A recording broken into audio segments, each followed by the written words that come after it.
Ya, pemirsa, sejumlah stimulus diberikan pemerintah untuk menahan dampak yang makin dalam dari pandemi virus COVID-19 terhadap perekonomian nasional. Lantas, bagaimana dampak stimulus tersebut terhadap ekonomi Indonesia saat ini dan bagaimana pula dengan potensi ekonomi Indonesia di kuartal 3 2020? Kita akan membahas topik ini bersama dengan rekan Mangi Feracong. Ya, halo. Selamat siang, Mangi.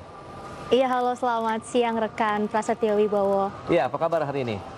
Ya, terima kasih, saya baik. Baik, langsung saja mungkin bisa diupdate ini hasil riset yang sudah dilakukan oleh Mangi begitu terkait dengan perekonomian nasional di sepanjang mungkin tahun ini di kuartal 3 yang diprediksi akan tumbuh negatif dan ini dikhawatirkan officially Indonesia masuk ke dalam jurang resesi ekonomi.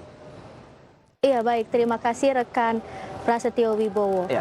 Ya, pemirsa, saat ini bisa dikatakan untuk perekonomian secara global memang sedang mengalami perlambatan karena adanya pandemi COVID-19, di mana jumlah kasus COVID-19 secara global ini telah lebih dari 30 juta kasus positif.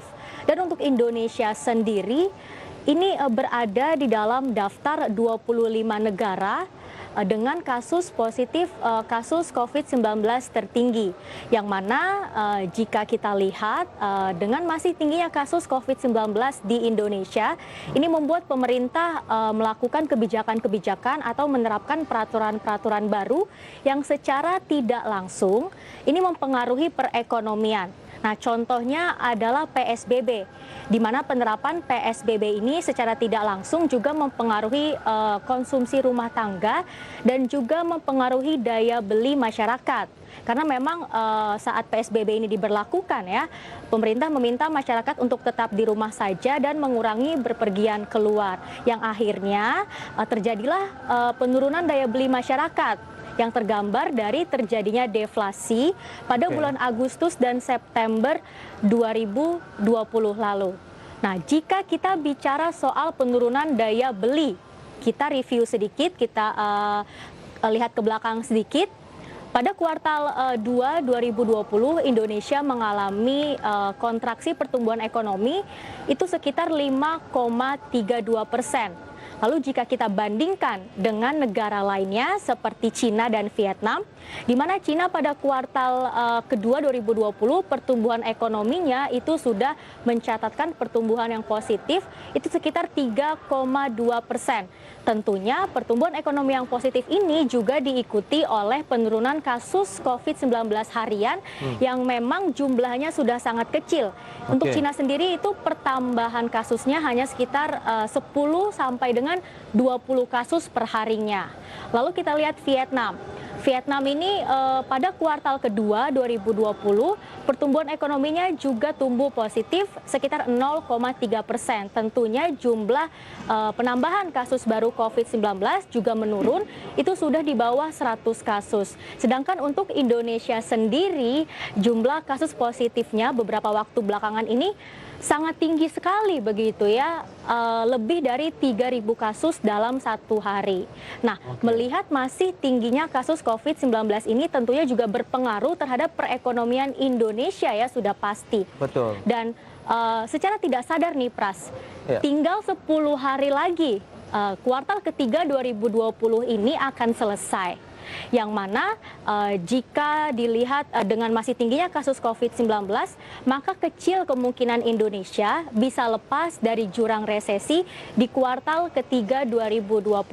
Dan ini sebenarnya juga bisa menjadi PR pemerintah ke depannya, di mana PR pemerintah ke depannya bukan lagi untuk menyelamatkan Indonesia agar tidak jatuh ke jurang resesi di kuartal ketiga, namun lebih kepada bagaimana mendongkrak kembali perekonomian di kuartal selanjutnya begitu ya, di kuartal keempat, agar tidak jatuh dan terpuruk terlalu dalam seperti kuartal-kuartal sebelumnya begitu, Pras. Oke, baik. Mangi, jadi kalau bisa dikatakan sebenarnya resesi ini sudah di depan mata begitu. Lantas apa yang mungkin sudah dilakukan dan akan dilakukan oleh pemerintah? Paling tidak bagaimana kita melakukan mitigasi bahwa di kuartal ketiga nanti okelah kita nanti akan tumbuh negatif dan resmi begitu masuk ke dalam jurang resesi ekonomi. Tapi kan masih ada waktu kita untuk struggle, untuk berjuang. Paling tidak jatuh sampai terlalu dalam begitu. Apa saja mungkin yang sudah dilakukan oleh pemerintah sejauh ini? Iya, jadi untuk mendongkrak kembali perekonomian Indonesia begitu ya, terutama pada kuartal-kuartal selanjutnya. Ini menurut salah satu ekonom senior Indef, Bima Yudhistira, pemerintah bisa melakukan beberapa langkah untuk menyelamatkan perekonomian. Antara lain adalah memperluas bansos dan juga pendistribusiannya dengan catatan ini harus merata. Karena memang tujuan dari pemberian bansos atau stimulus begitu ya, untuk mendorong daya beli masyarakat yang memang saat ini sedang melemah. Lalu kemudian pemerintah juga bisa melakukan percepatan serapan dari dana pemulihan ekonomi nasional. Dan juga pemerintah bisa melakukan menunda begitu ya mega proyek di Indonesia. Dan sebenarnya Pras, beberapa langkah yang saya sebutkan tadi begitu ya, ini sebenarnya sudah dilakukan oleh pemerintah. Contohnya dengan pendistribusian bantuan begitu ya, bansos, pemberian stimulus, dan juga memang saat ini pemerintah juga telah menunda pemindahan ibu kota dari Jakarta ke Kalimantan begitu, Pras. Baik, baik. Dan kalau kita cermati dengan apabila misalnya Indonesia masuk ke dalam jurang resesi begitu, lalu seperti apa nanti proyeksi pertumbuhan ekonomi kita begitu, Mangki? Apabila memang fix ya misalnya di kuartal 3 itu Indonesia akhirnya dalam 2 kuartalan berturut-turut tumbuh negatif sehingga masuk ke resesi ekonomi, bagaimana dengan kelanjutan pertumbuhan ekonomi Indonesia paling tidak di sepanjang tahun 2020? Iya, jadi memang bisa dikatakan sepanjang 2020 ini Indonesia mengalami penurunan ekonomi yang cukup tajam. Nah, berdasarkan proyeksi dari salah satu senior ekonom senior Indef begitu ya, Bima Yudhistira, sepanjang 2020 ini pertumbuhan ekonomi Indonesia itu di angka -4 hingga -7%. Lalu menurut IMF, untuk pertumbuhan ekonomi sepanjang 2020 bagi Indonesia itu berada di kisaran 0 sampai dengan 3%. Lalu menurut World Bank, untuk pertumbuhan ekonomi Indonesia sepanjang 2020 ini berada di kisaran 0% begitu, Pras. Baik, baik. Nah, dengan kondisi seperti ini juga kira-kira Mangi, kalau misalnya kita lihat lagi begitu ya kan, kita tahu ini sudah dilakukan beragam cara begitu oleh pemerintah, stimulus, kemudian tadi pemberian bansos. Tapi apakah ini memang masih belum efektif begitu menurut hasil riset yang sudah Mangi lakukan? Ya, jadi memang sejauh ini pemerintah juga telah melakukan langkah-langkah untuk menyelamatkan perekonomian Indonesia akibat adanya pandemi COVID-19 ini ya. Betul. Dengan memberikan bantuan, memberikan stimulus banyak sekali kepada dunia usaha maupun kepada masyarakat. Contohnya bagi dunia usaha, khususnya bagi UMKM, pemerintah memberikan kredit usaha rakyat 0%.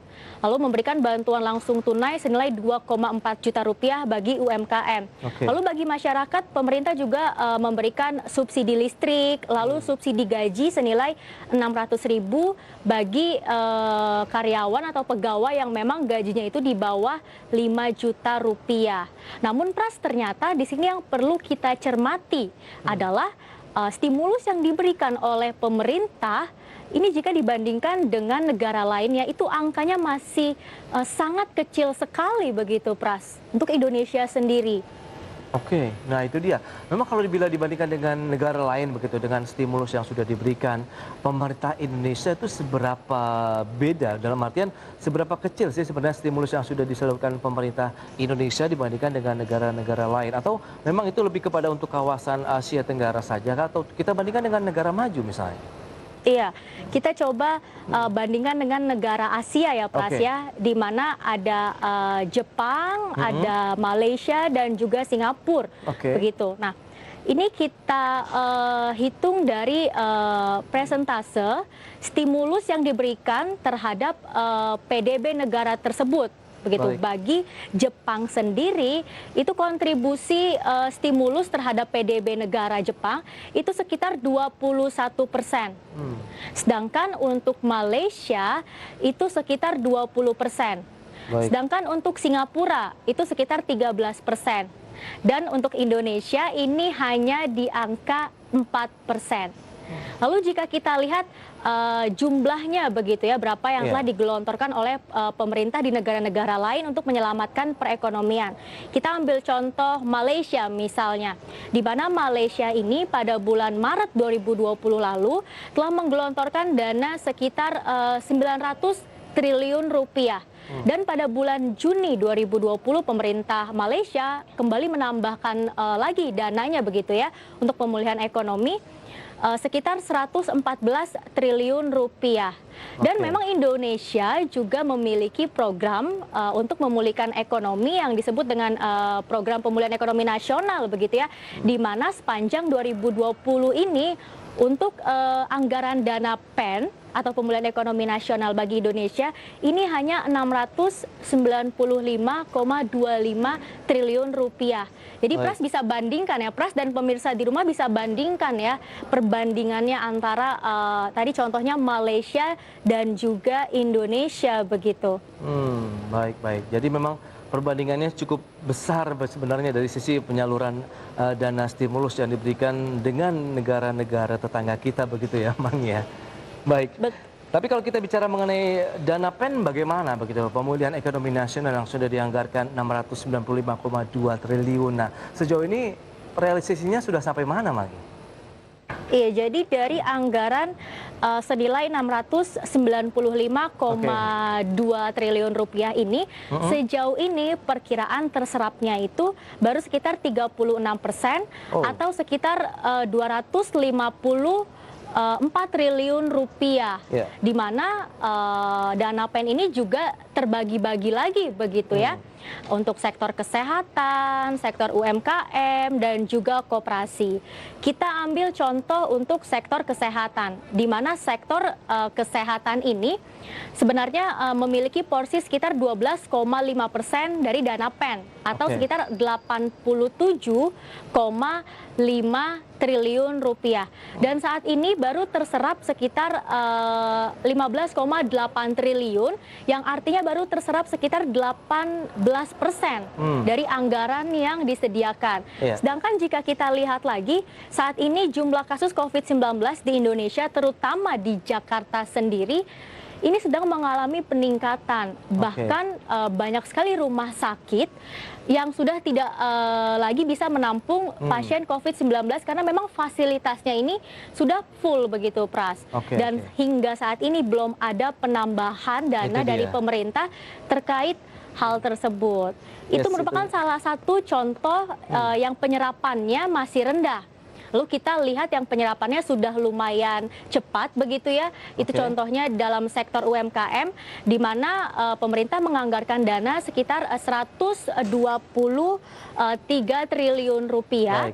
Dan telah terserap sekitar 36%, di mana artinya serapan bagi sektor UMKM ini lebih tinggi dibandingkan dengan sektor kesehatan tadi yang hanya baru 18% begitu, Pras. Oke. Berarti memang masih banyak pekerjaan rumah ini yang harus dilakukan oleh pemerintah, Mangi. Bagaimana supaya tadi dana-dana dari pemulihan ekonomi nasional bisa terserap dengan optimal sehingga bisa membantu perekonomian baik dari grassroots, menengah maupun mungkin kita lihat secara nasional keseluruhan untuk pembangunan dan juga dari pertumbuhan ekonomi Indonesia paling tidak terjaga sampai dengan nanti kuartal ketiga berakhir kemudian berlanjut sampai dengan akhir tahun 2020. Baik, Mangi, terima kasih atas laporan dan juga riset yang sudah Anda lakukan. Selamat melanjutkan aktivitas Anda kembali. Terima kasih. Terima kasih. Baik pemirsa, tetaplah bersama kami karena saat lagi kami akan hadir dengan infografis. Kita akan sampaikan data-data apa saja yang menopang pertumbuhan ekonomi Indonesia di tahun 2020 ini. Kami segera kembali.